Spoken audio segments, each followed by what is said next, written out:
Let's take a trip now to the Eurozone. So, beginning from Paris, where the 2024 Olympic Games happened, so report has it that economic activities in Paris, particularly, and some other Euro countries experienced a boost owing to the influx of sports fans and enthusiasts who traveled for the Olympic Games. Correct. It's expected anyway. Actually gained from the games. Yes, I missed the last sentence that you made, but I think I can fill in the gaps. I figure that what you are talking about is that yes, there was some gain in terms of money flows to France, and not all the Euro countries benefited from it. I figure that that's what your question is blessing. And yes, my initial comment would be absolutely expected. So any country that hosts an event of the magnitude of the Olympics, I mean, it doesn't get bigger than that. I mean, when you talk about sports, talk about Olympics, you talk about the World Cup as well. Those are the two big events in sports. And expectedly, any country that's lucky enough to have the hosting rights of these events, we expect a lot of tourism activities to happen. And that's exactly what happened in this Olympics. Again, bearing in mind that I will say that the sky is clear, or the sky was clear. Remember that we are just recovering more or less from the pandemic. But now the recoveries from pandemic is virtually over. If you take a look at IATA data that speaks about air travel, you realize that the world is back to the pre-COVID era. The IATA has reported that air travel have even surpassed the pre-pandemic era. So that's why I said the sky is clear for the Paris Olympics. It happened at a good time, meaning that at a time when there were no restrictions, no major health issue, no major security concern, and of course, also a time when people also want to ventilate, and a very good choice of the city of Paris. If you take a look at it, Paris is definitely one of the most visited countries in the world. I mean, and there came a time when people would say, "See Paris and die." You know, people began to think that, oh well, people would write, some of the things they wanted to achieve in their lives, and one of the things they wanted to achieve was to see Paris. And so you expect that when a country like France is hosting the World Cup, that mantra of see Paris and die also plays a role. And of course, you also have to appreciate one very important country strategy that France has. And we can talk about a whole lot. By the way, France has a very diversified economy, particularly take a look at their service industry. So that's interesting. But one other thing that Paris has also done is positioned itself as a very romantic city, so to speak. So people, find themselves flocking to Paris. And of course, you also see what they've also done in terms of luxury goods and things like that. So all those are the things that have worked very, very well for Paris. And then now hosting the Olympics post-pandemic, when, the world has virtually eased and people want to actually travel, expectedly, we think it would have very significant impact on the economy of France. And just like you have said, the reports have come back and told us that, yes, indeed, there was significant impact on the economy of Paris. And purely, tourism. Because if you look at tourism is a very interesting, is an intangible, but very interesting in terms of capital inflows. Because what happens in the countries that have promoted tourism effectually is that it is a fantastic way of attracting foreign capital very easily. Not only is it easy, it is also constant. it is sustainable. And when you look at what what France has done, they've also done it in a manner that, yes, it's summer, but they also make it possible for you to wish to visit France pretty much all year round. But you expect that the climax of people visiting France will be during summer when, you know, the weather is just clement and all this. So these are all factors that have played a role in guaranteeing that France sees very, very significant inflow of money coming. And of course, when that happens, we know what follows it. Now, you also have made a point that, yes, some other countries, I think you mentioned Germany, didn't quite benefit. We'll talk about that, we'll unpack it actually. But basically, you realize that what's going on in the Eurozone is very interesting, because the European countries have come together and said they wanted to trade like a bloc, and so they have only one central bank, and that suggests that all monetary policies are unified in the Eurozone. So the European countries cannot compete on monetary policies. They can only compete on fiscal policies. And they would have to look at, each of them now begins to look at, okay, what are the things that we can do for ease of investing money? And secondly, for ease of producing goods and services, first for security in each individual nation, and then secondly, for export. And so you realize that some countries may have challenges in terms of what incentives they are providing businesses, what incentives they are providing investors, and what the general climate of doing business are. That will explain why certain European countries will probably do better than others. It's just a game of how well things are going on the fiscal side. The monetary side remains constant for all of them. All right, so I'd love to weigh in on the conversation at this point. You know, you've mentioned tourism, you've talked about the transportation sector, and of course the huge influx of people. So I'm going to be assuming, of course, that France will require a lot of accommodation, or well, suitable accommodation for people who did come in. And I might want to also add, yes, post-Olympic, we also have the Paralympics, which is also commencing, and that's like a different set of persons, especially persons with special needs, flocking to France. Of course, a lot of people are already in France ahead of that competition. But then, what did France as a government put in place to ensure that, like you mentioned, tourism is sustainable? What have they done to ensure that they have these number of people who have come, and when they come, they enjoy the scenery, and of course, they've made tourism sustainable. They're able to host the magnitude of persons, the influx of persons who are coming into the country for one reason or the other. Yeah, thank you very much. And I think that's a very interesting perspective that you have brought in terms of tourism and country strategy. So, first of all, let me state that having sustainable strategies for tourism is not a walk, it's not a stroll in the park at all. It requires a lot of heavy lifting. It requires a lot of introspection and execution. So, when you in the case of France, and I will speak about France, and if you permit me, whatever I say, I'm absolutely Nigerian. I always like to bring everything home. So I'm going to speak about it and then contrast. And then I'm not going to just criticize. My job is to engage and probably present a roadmap for our own very dear country to see whether these are possibilities in Nigeria. So if you take a look at France, when you are talking about countries that have country strategies, France needs to be respected. You see, the issue about country strategies is that we need to first of all recognize that markets do not necessarily respond to reality. Markets respond to sentiments.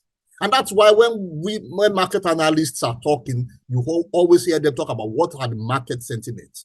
And sentiments are influenced by narratives. Now, and narratives are very important. Narratives can be legends, can be stories, can be whatever, that are consistent. France has consistently done something. they have presented Paris to be a country where, believe it or not, you want to be there. Not only have they promoted these narratives through the years, even since a number of us were much younger than this. I know people, I have some of my own contemporaries who many years ago, when we were all young engineers, who would want to go to London, and they would say that whatever they do, they will still want to go to Paris. Why? Because of that narrative that's been promoted through the years. But you see, it is possible for you to promote a narrative and package a rat like an elephant. So you can deceive some people for a short time. But when the reality sets in, then that narrative will no longer hold. And that suggests that if you are promoting this particular narrative, if you want to be sustainable, then you must actually walk the talk. And that's what France has also done. You take a look at the transportation system in France. Very excellent. So you have the rail, very good, what you call the tram system, very well. And then you have easy road transportation. The roads are reasonably good. And you look at the fact that, again, even when you are walking on the streets of Paris, it's also been well done in a manner that makes it very easy for you to do. You look at their taxi system, and you look at France, and you might even say, and indeed you might say that their language is French. That's a disadvantage. But no, they've also taken advantage of ensuring the fact that, yes, France, their language might be French, but they speak very reasonably well in English. They communicate reasonably well in English. And perhaps that's the biggest thing that sells French today. Because people just want to go to France. So they've done that very well. Let's take a look at France. Through the years, security. We don't get to hear of major security threats in France. So these are things that, affect people who might wish to visit the country.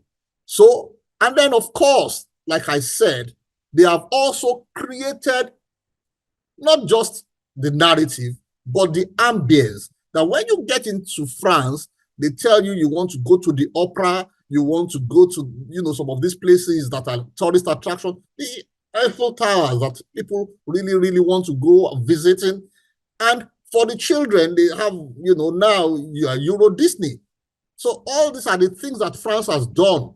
And of course, take a look at their hospitality business. It's really world-class. So you see very excellent hotels in France. And some of the hotels have also done it in the manner that it depends on who you are. If you want a 5-star hotel, you're going to get yourself completely spoiled in 5-star hotels. And if you want hotels that are, reasonably priced as well, with some reasonable services, you find them all over France. And then the Europeans have also mastered the art. This what we now call Airbnb had been in existence in Europe for very, very many years before, we started talking Airbnb. If you went to France, if you went to Germany, and I've been doing that for more than 30 years, when you get there, you always get people who have homes, like what happens in Airbnb today, where you can pay for like a homestay. So those are the factors that have promoted and sustained the narrative of tourism in France. And so it's a little surprise that France has pulled this off, and they are still going to pull it off for the Paralympics. But again, when we contrast that to Nigeria, and I want to say something, like any country that really wants to use tourism as a pivot for development, there are certain things that may be natural geographic significant sites. It turns out that France doesn't really even have much of those. They created theirs. But let's come back to our country, Nigeria. Nigeria has a lot of sites that if we packaged ourselves very properly and we did the right things and we promoted ourselves appropriately, I don't see any reason why we might not be able to at least compete favorably with countries like France. I was in Mauritius a few weeks ago, and I've never been in Mauritius. I had to go there a few weeks ago. I was extremely surprised at how well these guys had organized such a very small island. And every time I went and everything I saw, I was like, this is Nigeria's money that we are spending here. Because everything that they have based their economy on in terms of tourism, Nigeria could have surpassed. So I think that we as a country need to begin to think, first of all, in terms of our infrastructure, secondly, in terms of security, but in terms of our people, yes, we also have people. But again, we need to begin to reorient our own minds to understanding that if you want to promote tourism, then you must understand that service comes first. Whatever you do, you want to give service to your guests. And these are the kind of things that I see happening in France. I also see it happen in even Germany. Although, like if you compare the economy of France and Germany today, you see Germany might be struggling, but their economy still remains strong. But again, these are just some of the things that they've done right. The average French person, we said the French people are nice people. You know, they smile at you. They want to propose service to you and not somebody trying to extort you. So it's a manner, in a manner you go there with the back of your mind wishing to come back. And that's what they've done. And if you ask me, I think over a few years of hard work, Nigeria might actually get into the map of countries that have the capacity for tourism. I mean, take a look at us. We've got everything. Starting from Lagos, aquatic splendor. Is that not what a lot of us go to do in places like Seychelles and Mauritius that I just came back, or Malta? You know, that's what a number of people go look for. Take a look at the whole of the waterfront in Lagos. What are we doing with it? So those are the kind of things that I think Nigeria really needs to take a look at. And if we took very sound look at that, it would not just be tourism in Lagos. So people would come to Nigeria, come into Lagos, and there might be over a day you drive them to Abeokuta by road when you have excellent transportation system, and they take a look at the Olumo Rock, which in itself is a wonder. And then you have a fantastic air transportation and take them to the east to go take a look at places and sites like the Binike caves. And then you take them all the way to the south to Obudu Cattle Ranch. And then you take them all the way to the north to see the Mambila. So you come to Nigeria and you know you are coming for tourism in Nigeria, and you're going to spend 3 weeks packed full of activities, loads of foreign money coming into Nigeria. But a lot of work has to happen if we are going to achieve that. Now, looking at the work that needs to be done to make Nigeria the go-to destination when you talk about tourism, France have hosted the Olympic Games 3 times. 2024 happened to be the 3rd time that they have hosted the Olympic Games. And they're also hosting the Paralympic Games. That's a lot for just one country. It's an opportunity that many countries of the world have never had. So far, just about 32 countries have been able to host the Olympic Games.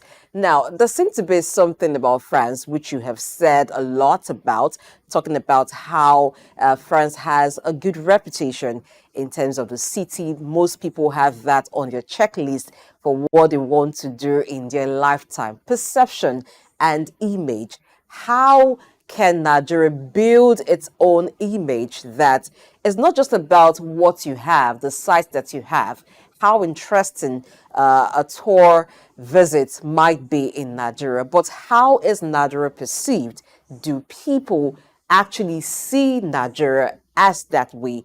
What kind of work needs to be done, image laundry and the rest, to ensure that it is on the top list? You may have a lot to offer, but do people know, and do they even want to explore what you have to offer? A whole lot of work must happen if we have to be on that map, like I said. And the first thing, like you said, Blessing, is the narrative. But you see, we are not just going to talk. We have to walk, and we have to walk that talk. So first of all, it's very challenging right now. And that's just being honest. I love this country with every shred of tissue in my body.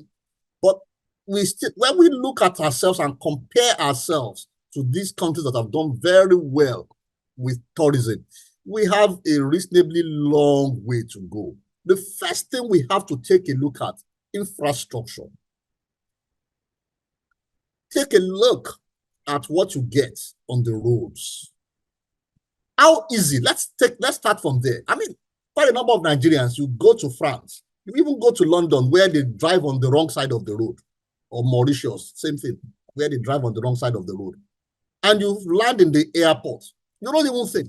You just go straight to the car rental and you pick up a car.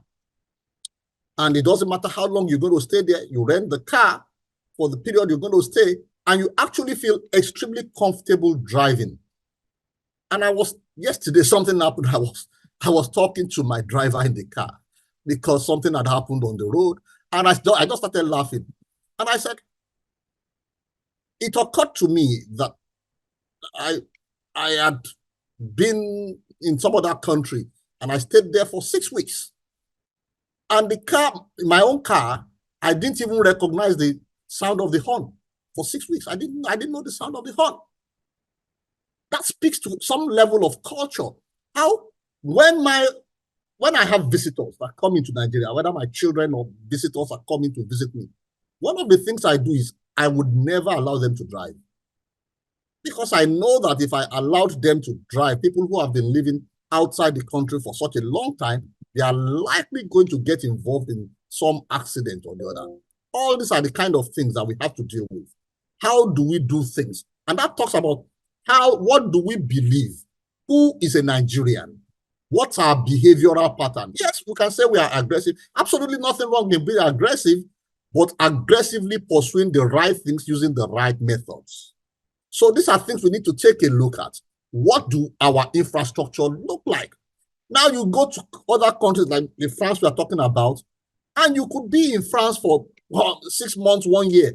You won't even know whether there is electric power supply or not, because it's just given, it's taken for granted. The electricity doesn't blink. Those are the kind of things we are discussing. Then you spoke about how do you even feel, because this is a state of your mind. You are going on a vacation. We call it tourism. You are going on a vacation, and when you want to go on a vacation, you want to let your hair down completely. So you are not worried about whether somebody is going to attack you either by day or by night, or somebody is coming to kidnap you, or somebody is coming to do stuff like that against you. These are the areas that the country must necessarily work on. And if we're going to work on that, we need to engage our youth, and not only the youth, every Nigerian citizen, to have some form of meaningful work already. Now, let me say this. We actually have the capacity to create an ecosystem around tourism such that meaningful work in itself is generated in that industry. Like I said, I went to Mauritius. These guys have created an economy that is woven around tourism, basically. Yes, they are talking about technology. In fact, their textile industry, they know is actually coming down.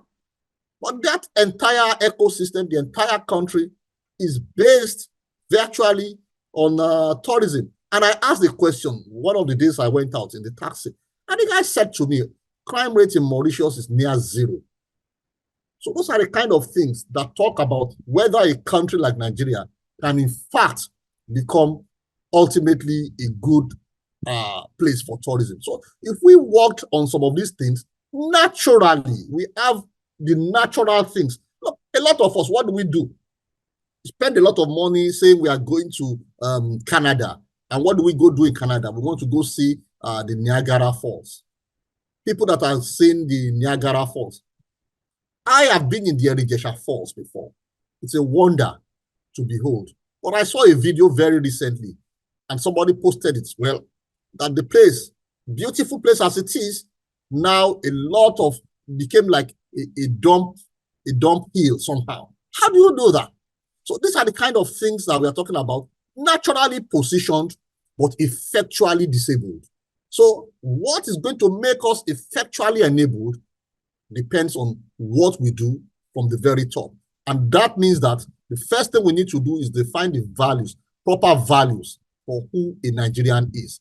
A Nigerian must see herself as somebody that is world class. A Nigerian must see herself as somebody that her life or his life matters a lot. And when we see ourselves that way, we carry ourselves that way, we begin to believe it, it gets ingrained in our lives, we will be able to engage with anybody coming from anywhere in the world.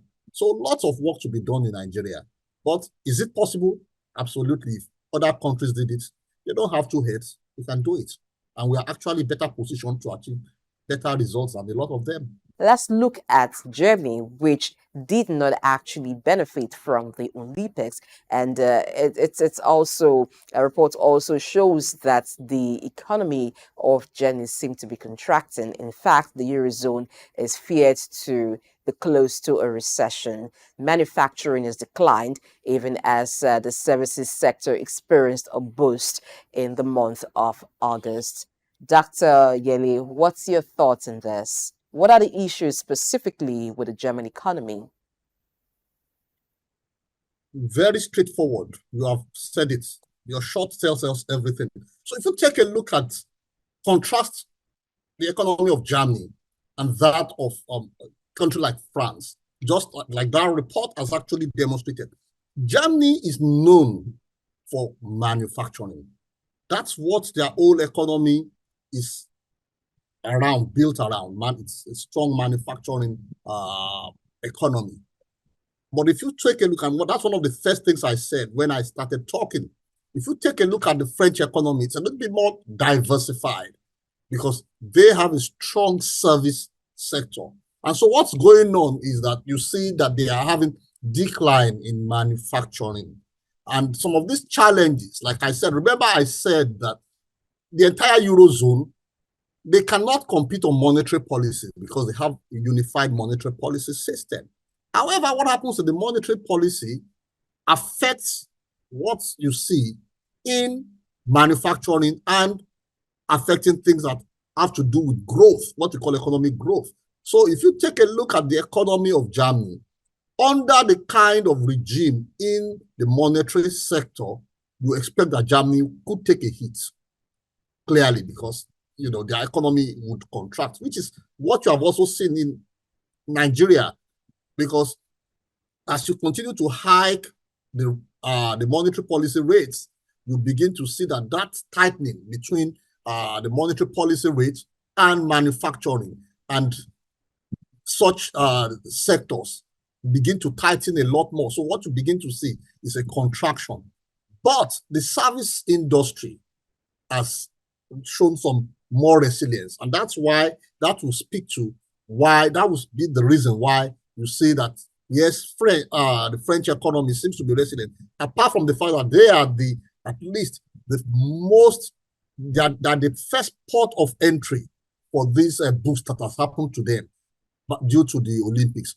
But aside from that, their own economy is a lot more resilient in terms of the fact that they have a wider service industry.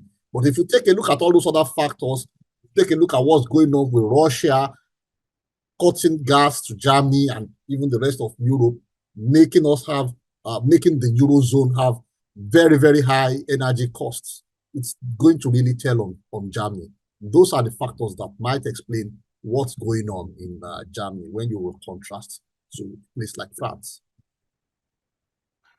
Dr. Okeremi, I'd want to shift the conversation just a little bit. Of course, it's two-pronged conversations. That's what we're having this morning. And this time we're going to be focusing on Nigeria. So in April 2024, Nigeria experienced about $1 billion in capital outflow. And this has been attributed to several factors, which includes, several factors. I wouldn't want to go down there. But then this significantly affected the economy, and it felt like there was a bit of political instability, as a result of such humongous amount of money leaving the country. But let's start from, the basics. What could be the reasons why we experience such a outflow of cash, from Nigeria in dollars, in foreign exchange? Well, see, like I said earlier, markets respond to sentiments even a lot more than reality. So there's always the lag between when the market responds to the reality of things, from the fact that the sentiments, which are, like I said earlier, based on the narratives and things like that. So, and honestly, Nigeria is a very challenging terrain for businesses. And like I keep saying everywhere, capital is like water. Water, like capital, will always find its lowest point, whichever way you look at it. And like I said, this is based on sentiment. So let's take a look at the sentiment that we have right now. And I will take a look at the plus, I will take a look at the minus, and we'll take a look at what the resultant effect is. First of all, the devaluation of the currency. Is it a bad thing or is it a good thing? It depends on who is looking at it. Now, if you are a foreign investor, it's a good thing for you. It's a good thing for the country if you wanted to attract foreign investment, for your currency to be weak relatively. However, and I've said this in fora, that actually, you see, the central bank governor is really not concerned about whether the currency of the nation is relatively weak or not. The most important concern to the central bank governor is foreign exchange stability, the stability of the market regime. So what happens is that if your currency is weak, it's not bad. People are going to see it as an opportunity to bring in money to that economy to be able to do things. However, when your economy, your currency is weak, and we are still not able to find a stable rate, whereas the currency is, weakening on a daily basis, it is definitely a wrong signal for any foreign investor, because it means that if they brought in money today, it will be much more difficult for them to take out that money tomorrow. So the best that any investor would do at that particular point in time, no matter how interested he is in investing in your economy, is to wait and see until you get to stability. All right. So I said that as a preamble to let us say that, yes, a weak currency, there are countries, we know, for example, that China, for example, deliberately, as a policy, guarantees a weak yuan. Why do you think they do that? Because they want to make their goods and services relatively cheap. So when you have a country that has a weak currency, then you expect that that country necessarily needs to have a sound productive base to be able to produce effectively, to ensure that their goods and services are cheaper. But what we are experiencing in Nigeria is a double whammy. We do not have a productive base. Our economy is weak. It's a triple whammy, actually. You do not have a productive base. The economy is weak. The currency is weak, and the currency is weakening. Triple whammy. And that is definitely going to be a reason, a disincentive for investors. So a number of investors might then look at it at that point in time and say, hey, let me count my losses. Now, is it end of the road? Absolutely not. Can this country recover? Absolutely easy to do. When I say easy to do, I'm not suggesting a stroll in the park. I'm saying if we tenaciously do the right things, the monetary side, we are seeing a whole lot of activities going there, but I want to see some more things going on in the fiscal side that promotes businesses, that promotes the local economy to make us strong, that attract foreign investments, and much more importantly, that guarantees a future. If we did some more of these kind of things, I think that's not a problem for all. First of all, I think the Naira is undervalued, absolutely. But again, it's a conjecture. I believe the Naira is undervalued. It's a matter of time. We would see what's going to happen. I have an idea what's likely to happen, but again, I'm not at liberty to say some of these things because again, it's just a conjecture in my head. I'm not the central bank governor. Central bank governor will determine what he's going to do at the end of the day. But I think these are the triple whammies that are affecting us. And so talking about capital outflow, again, same thing. No economy likes it. But again, what has happened is that, okay, when you continue to hike the rates, what you're doing at that particular point in time is likelihood of inviting foreign portfolio investors, because your rates are looking good, particularly if, like I said, if your foreign exchange rate is stable.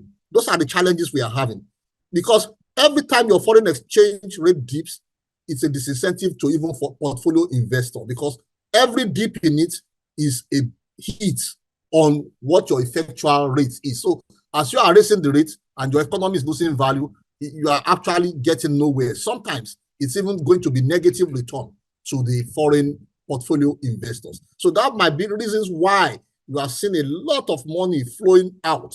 That, okay, let me just count my losses. When they get their acts together again, we will talk. We also have dividend repayment and the investors repatriating funds back to their parent country for those of them that had made investments into Nigeria, and also some of them withdrawing their funds for more attractive destinations, which is spoken to because of the factors, economic factors in Nigeria. But let's look at the implication of these outflow, $1 billion in the month of April. That's a lot. And looking at how it increased from the previous month, which is March, what are the likelihoods that this trend continues, and how would that at the end of the day impact the Naira? Because it puts more demand on the need for Forex as the investors repatriate funds to their country. What's going to be the impact on the Naira at the end of the day? Is there a chance that this becomes a trend and it continues? Is there anything that can be done about it? So thank you for the question. So again, economics, we talk about ceteris paribus, all other things remaining constant. But then that's a real challenge of social sciences, because what we try to do in social sciences is try to abstract and behave like we are in the laboratory, whereas all other things are not likely to be equal, because we are talking about human beings, and human beings have prejudices, we have behaviors and stuff like that. So, but speaking to the fact of taking money out and what the effect will be. So if you froze all other factors that affect money flow, then expectedly, if you continue to see a reverse of money coming out of your economy, what you expect to see is that your currency, your local currency, would weaken. That's what you expect to see, because it's a game of what we call in Adam Smith, the invisible hands, demand and supply. You get an equilibrium, and when the supply curve is shifting to the left, then of course you are going to have a lower equilibrium price, which talks about a lower exchange rate. But then what you should expect to also see is that the beauty is that all other factors are not going to remain constant. So for example, if for just the example you have given, $1 billion, which to me is nothing, to be honest, for an economy of this size and this magnitude. But let's assume it's actually something. So $1 billion is flowing out. But if you increase your oil production capacity alone and other factors remain constant, where the prices remain equal, and you are able to increase your income from oil alone by $2 billion. So what you are going to get is a resultant increase of $1 billion. I'm saying all other factors remaining constant. If we just took those two factors alone, so you realize that effectually you are in the positive, and invariably your exchange rate will strengthen. And again, if you take a look at other possible sectors, including services, including tourism that we have spoken about, including manufacturing exports, there is a possibility that effectually, even though, like we said, the portfolio investors might be taking their dividends and they might be even taking their principal out, which might result in some amount of money going out of the economy. But if you increase the production in the economy much higher than the amounts that are flowing out, in which case your resultant flow, the net, will be a positive cash flow coming into Nigeria. Then, of course, the currency will actually strengthen. Therefore, the following will be my suggestion. My suggestion would be that Nigeria really needs to take a look and decide very quickly what sectors we need very quickly that we can promote that can give us very quick cash into the economy. Secondly, we need to take a look at our assets. Look, there's a way we can restructure the balance sheet of this country altogether to free up cash for ourselves. I've taken a look at, well, not a very detailed look, but a reasonable look at the NNPC account. What I see in that NNPC account is a lot of non-performing assets.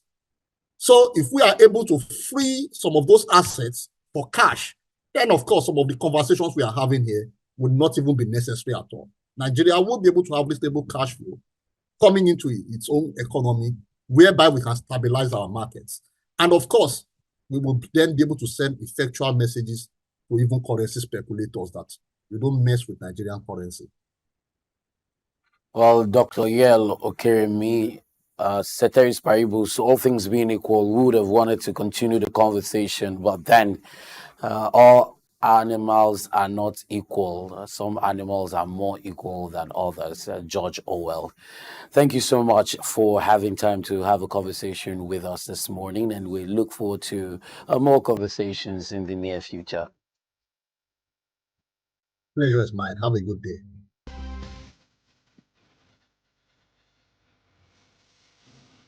Early exchange, shaping policy, advancing development.